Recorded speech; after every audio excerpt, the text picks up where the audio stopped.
Stacy Swimp.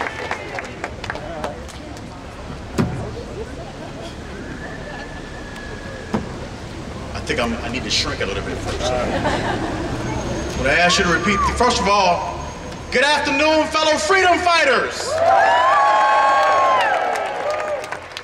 They told me I was coming here to find a crowd that stands for faith, family, and freedom. Am I in the right place today?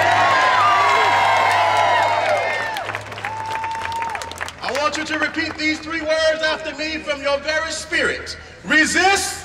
Resist! Resist. Resist! Resist. Resist! I'm going to read a proverb. Proverbs 31, 8, 9. Open your mouth for the speechless and the cause of all who are appointed to die. Open your mouth, judge righteously, and plead the cause of the poor and the needy. How many of you know you are here in obedience to God, opening your mouth to those who are appointed to destruction, meaning the unborn children of the United States of America?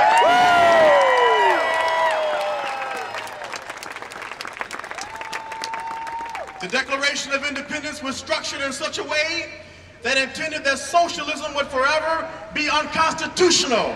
We call that limited government. How many of you agree with that? President Thomas Jefferson referred to limited government as the chains of the Constitution.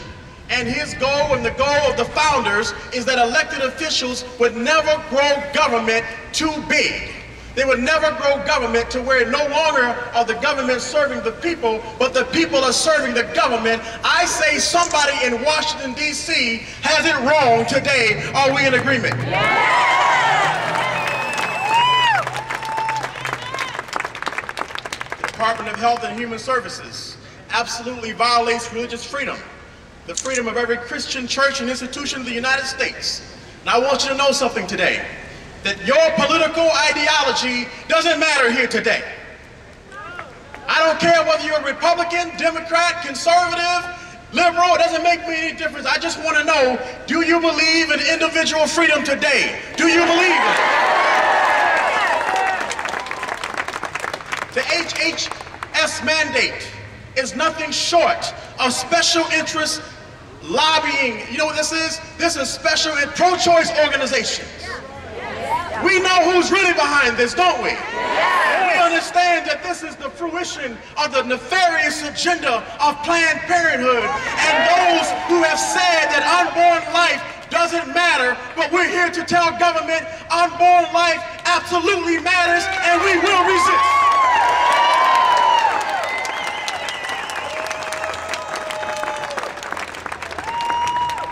How many of you know that they've tied the hands of the faith community behind our backs, and they set us up for failure because they've said that they've got a full-pronged test as to how you can allegedly be exempt from this mandate?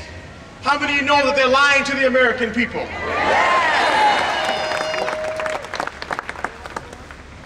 Here's the example, and I won't be long because Monica will drag me off of this stage.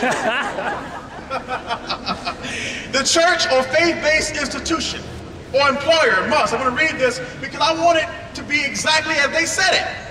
One, and by the way, you can't just have one or the other, you got to meet all 4. One, have the primary purpose of inculcating religious values. That sounds easy, huh? 2, primarily employ citizens of its own faith. Now, I don't know about you, but I've had 1 or 2 jobs in my life. At least 1. And I've never seen an employment application that asks the question of your religious persuasion. Is anyone out here, have you ever seen that on a job application? No. The 3rd, primarily serve citizens of its own faith. Now imagine if your church, your religious organization decides to do a food drive in your local community, and you got 600 people, 1,000 people waiting in line. How many of you are going to screen every single one of them and ask them, are you a Christian? And if not, I want you to hit the road, Jack, and don't come back. No more, no more, no more.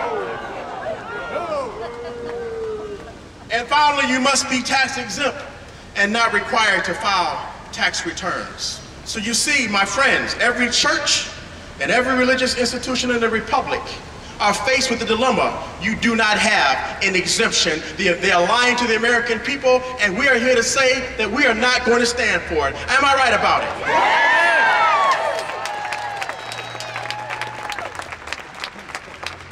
I can still hear the words in closing of Dr. Martin Luther King Jr., who stood against oppressive policies of the government that enacted unfair and even unconstitutional Jim Crow laws. How many of you know that they were never constitutional to begin with? See, the problem has never been the Constitution. The problem has always been elected officials who didn't honor the Constitution.